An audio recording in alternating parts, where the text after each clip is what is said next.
Всем доброй ночи.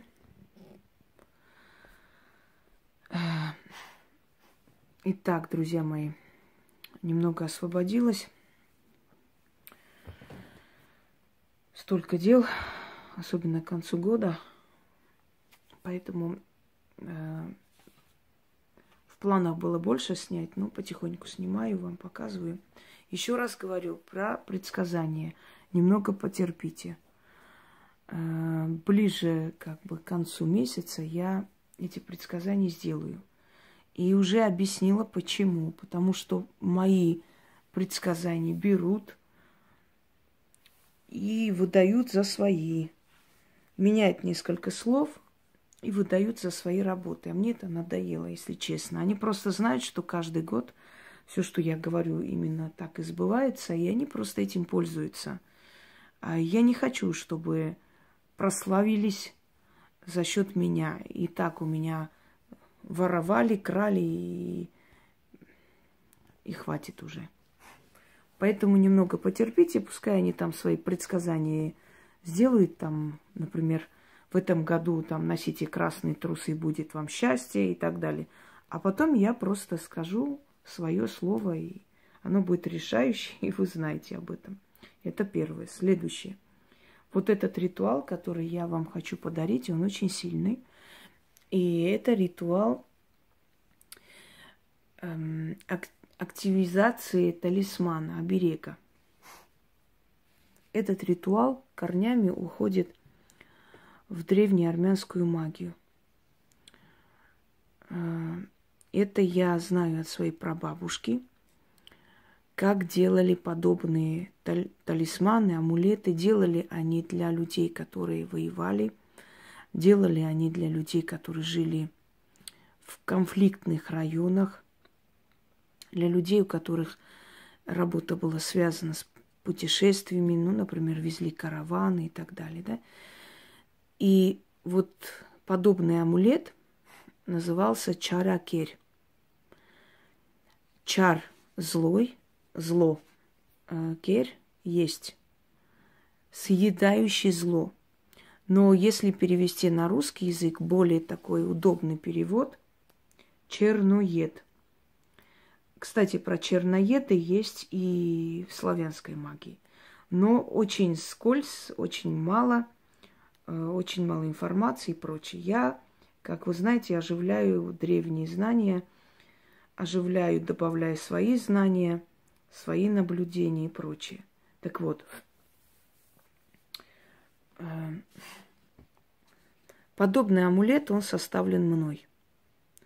Здесь различные символы, которые я вам немного объясню.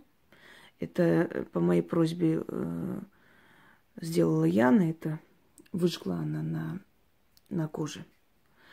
Значит, выжигается это на коже, либо изображается на камне, можно круглый камень найти,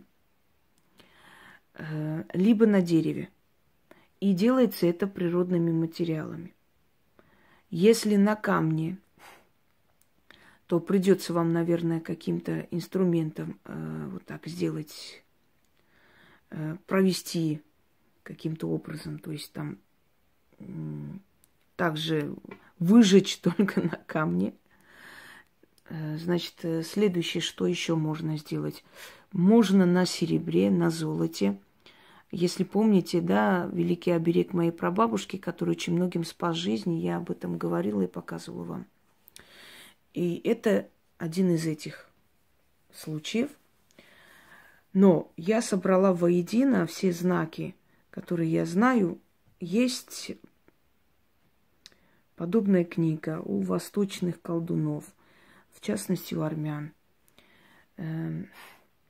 Называется Гахт-Нагирь, то есть тайнопись. И в этой тайнописи сказано и о том, какой год будет следующий. Отсюда я, собственно говоря, делаю свои выводы. Отсюда я сопоставляю времена года, цифры, и вам выдаю символ этого года и под покровительством какой силы пройдет этот год.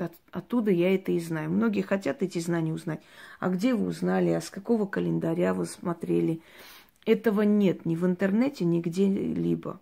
Это дано, и это хранится, знаете, в определенных семьях, которые переносят из поколения в поколение, как жреческая каста, эти знания. Много я не могу вам сказать, но если вы уже не раз и не два видели мои предсказания, знаете, насколько они реально избываются, то у вас уже не должно быть сомнений, что эти знания, они древние и проверенные не раз. Чей год следующий, я вам скажу. Я вам все спокойно скажу. Немного ждите. Дальше. Символы, знаки. Это древний знак соединения называется, который потом взяли за основу некоторые учения оккультные. Но на самом деле подобный знак был очень древний. Стрелы, направленные в одну сторону, это защита этого амулета, которая направлена в сторону тех, кто отправляет зло, для того, чтобы это зло поглотить и вернуть назад. 3 измерения древности. Равновесие земли и неба. Здесь много объяснять, но вы понимаете, как этим нужно владеть, понимать, вы это не поймете. Но просто я вам объясню приблизительно, что это, и этого достаточно. Это символ, различные символы древних богов, темных демонов и прочее, прочее. И подобные амулеты, талисманы делалось для людей. Такие знания продавались за очень дорого. Я их вам дарю. Скажем так, я многое вам дарю и очень много расплачивалась за это и своим здоровьем, чем угодно. Потому как я за это ничего не беру, а если вы не платите за это, то плачу я. В любом случае, кто-то должен заплатить за открывание этой завесы, да, плачу я. Но это мое решение, поэтому я так захотела. Я этот символ выставлю потом в сообществе, чтобы вы могли спокойно взять и перенести. Вот внимательно посмотрите. Активизацию делали таких символов ведьмы. Но можете делать и вы, собственно говоря, если все сделаете правильно. Если я вам дарю, значит, вы это можете провести. Конечно, сделанное мной и вами большая разница, но в любом случае, если я вам дарю, значит, оно будет работать и у вас. Вот еще ближе, вот берете такой символ, таким образом начертить 2 круга, защитных круга. Для чего оно делалось? Смотрите. Если у вас такая профессия, что вы часто бываете на людях, то есть вы ходите в общество, если вы занимаетесь финансовыми вопросами, вы понимаете, что могут сглазить ваши финансы, если вы занимаете должность ответственную и постоянно на вас капают, постоянно подают в суд, постоянно пытаются вас убрать из этой, то есть с этой должности, да. То есть вы понимаете, что окружены врагами, и у вас много конкурентов. Если вы собираетесь на ответственную встречу, разговор, одним словом, если вы постоянно подвергаетесь атакам и чувствуете эти атаки, да, даже, например, соседями, да, если вы строите дачу, обязательно есть кто-то, кто вам желает зла.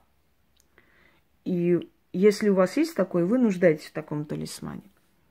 Можете ли вы сделать такой талисман-оберег для своих детей? Да.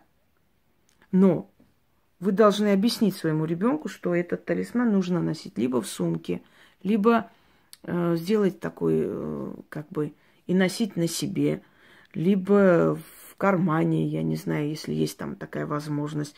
В общем, этот талисман должен быть близко находиться к этому человеку. То есть он должен носить его с собой. До того времени, пока эта опасность не исчезнет. Можно вечно носить. Активизировать нужно этот талисман каждую среду. Теперь, это не просто так. Смотрите, что для этого нужно. Вы можете активизировать, найти... Сейчас, секунду. Куда-то я дела книгу. Все. Не книгу, а книгу теней. 3 травы, которые вам... То есть любой из этих трав вы можете найти. Полынь, могильник или зверобой. Любой из этих трав подходит. Вы должны зажечь, то есть зажигая эти травы, вы питаете того духа, которого вызываете. И питаете этого духа черным пламенем, черной свечи. Свеча должна быть черная. Кроме того, когда будет гореть трава, здесь могильник, нужна гвоздика. Кстати, эту гвоздику мне отправили из Израиля. Вообще меня евреи любят. Я их тоже люблю и уважаю этот народ. Невзирая на то, что израильское правительство очень по-фашистски себя ведет со всеми народами, но это правительство и политики гнилые, они со своим народом себя лучше не ведут. Но еврейская нация, она сама по себе, это замечательные люди, работящие, которые стремятся к чему-то. И особое уважение у меня к этим людям, потому что они прошли такие страшные испытания в истории своей, да, но в любом случае не сломались и уверенно и правильно идут вперед по жизни. Так что это тоже мне из Израиля. Как-нибудь буду постепенно выставлять эти дары, но их много. Никак не получается. У меня еще информация должна быть в сообществе, поэтому, сами понимаете, я не могу постоянно как бы это все выставлять. Но буду делать. Итак, вам нужно найти одну из этих трав.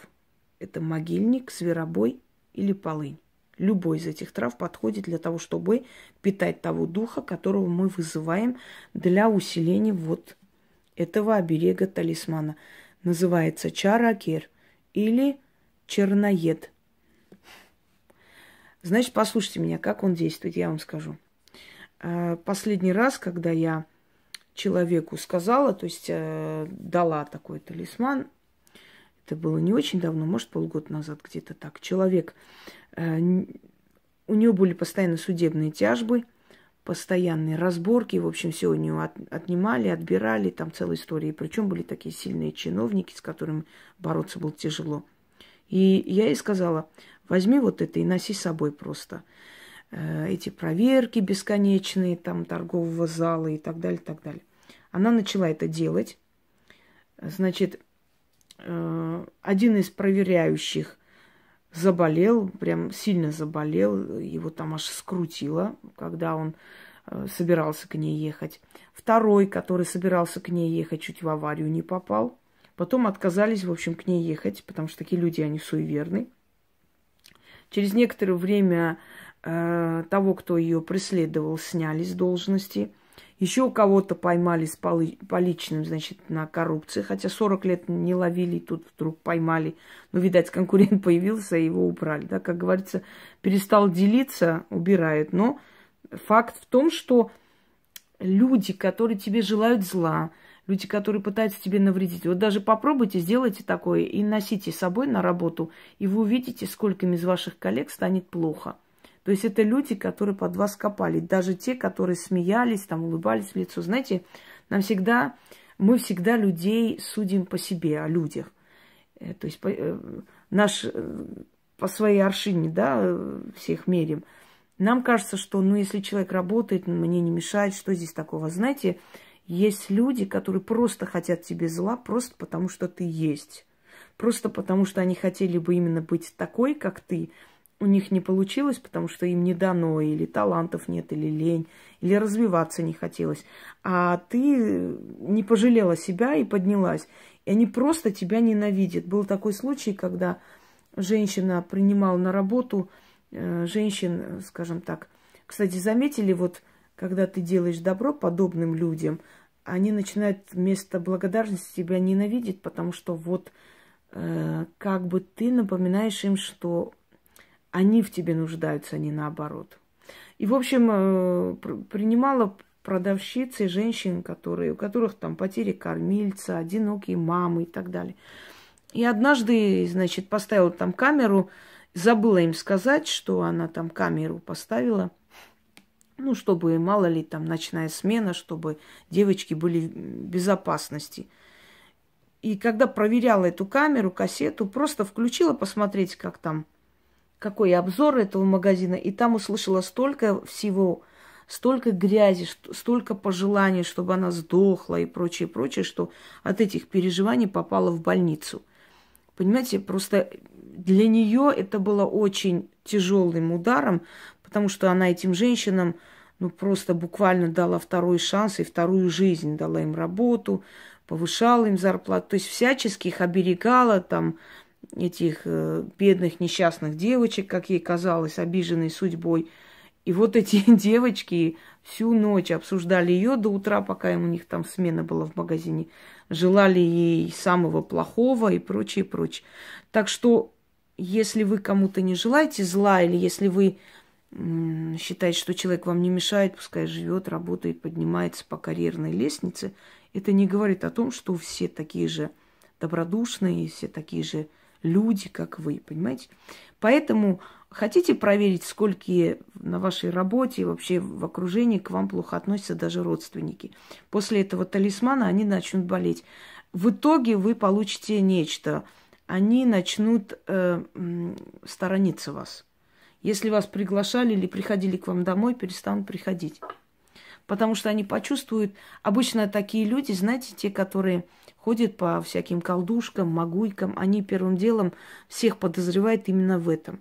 Когда человек тебе говорит, вот, ты там делаешь порчи на всех, я знаю, вот сразу можете даже не думая, уже сразу сказать, что она, скорее всего, этим и занимается. Ходит куда-то, читает что-то, пытается кому-то навредить. Потому что тебе на ум даже не придет такое, да, а человек тебя в этом обвиняет.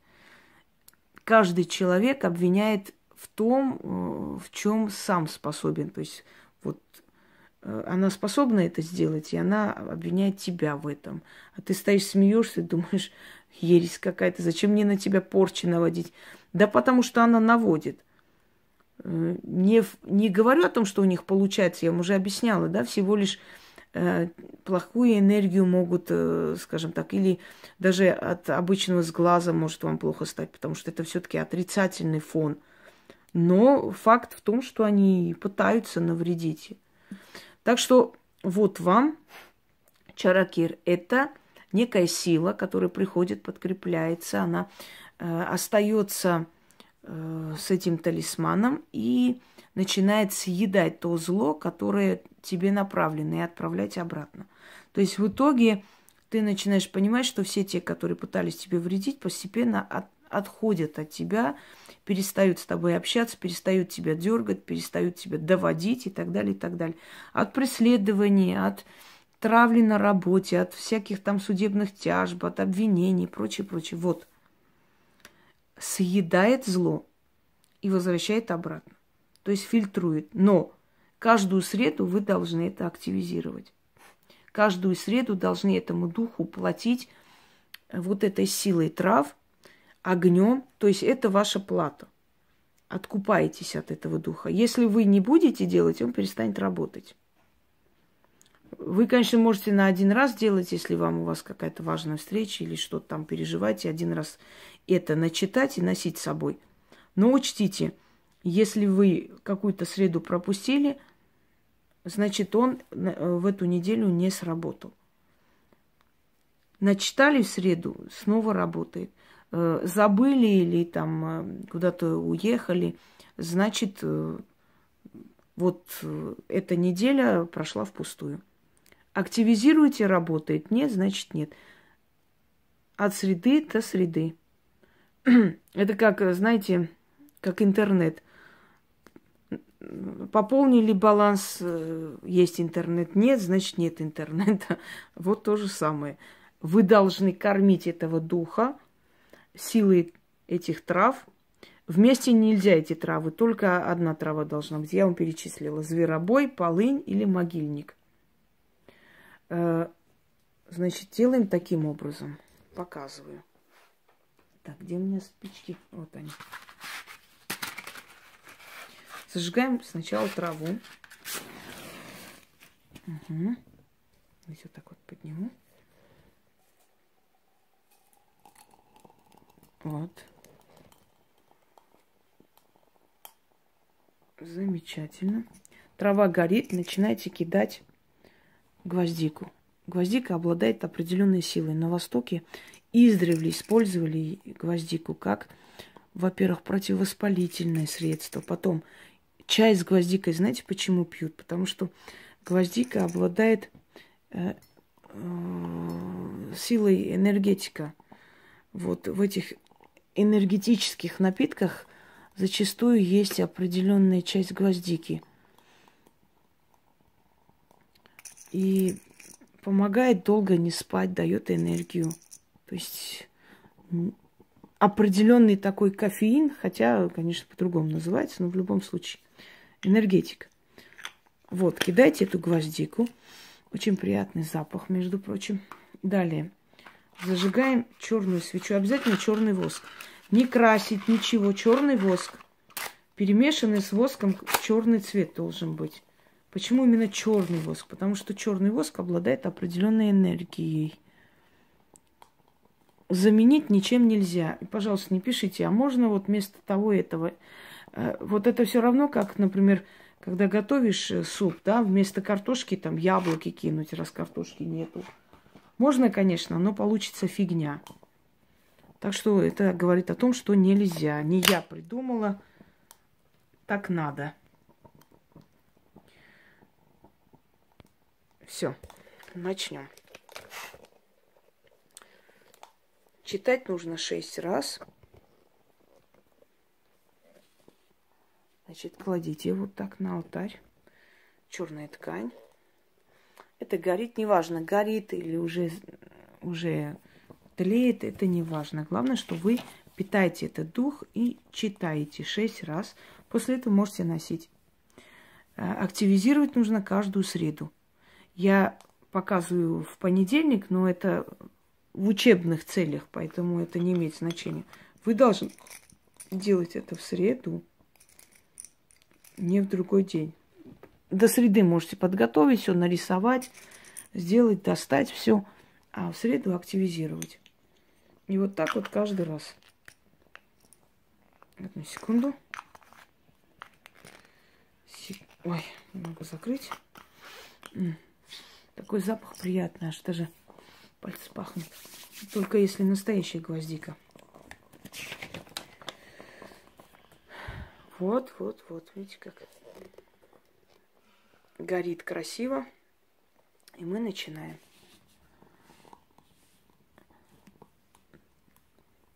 Лучше, если вы попросите мастера сделать, он аккуратно сделает. Еще раз говорю, вы можете такой символ сделать на обратной стороне, например, какой-то медальон и носить с собой. Многие вот оберег моей прабабушки носят с собой. Кстати, это тоже талисман, оберег моей прабабушки. От нее взята эта идея и это знание. Вот так вот сделаю. Так что, если я назову, это будет вполне справедливо. Выхожу из дверей. На дверях 2 духа сидят. Один левую мою сторону бережет, другой правую мою сторону бережет. Темная Матерь, я тебя заклинаю. Услышь, извиняюсь, усиль силу черноеда. Всякое зло направлено на меня, пусть черноедом съедается, зло сгорит, уничтожается. К наславшему возвращается, а меня спасет, оберегает. Матерь темная, дай мне твои ключи защитные, твои ключи. Путаюсь, я пишу иногда, непонятно. Матерь темная, дай мне твои ключи. Двери защитные запру, затворю булатным замком, крепким ключом. Кто мне зло пожелает, у того в глазах потемнеет, ноги одеревенеют, сердце околеет. Кто со злом едет, тот проедет.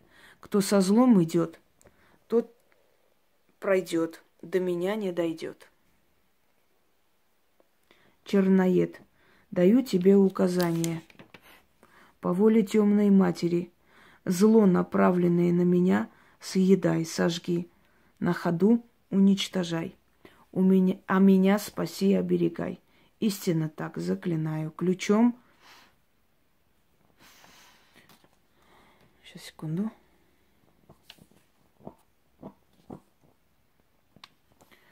Ключом магии запираю. Ключ, замок, язык. Истинно. Давайте еще раз прочту.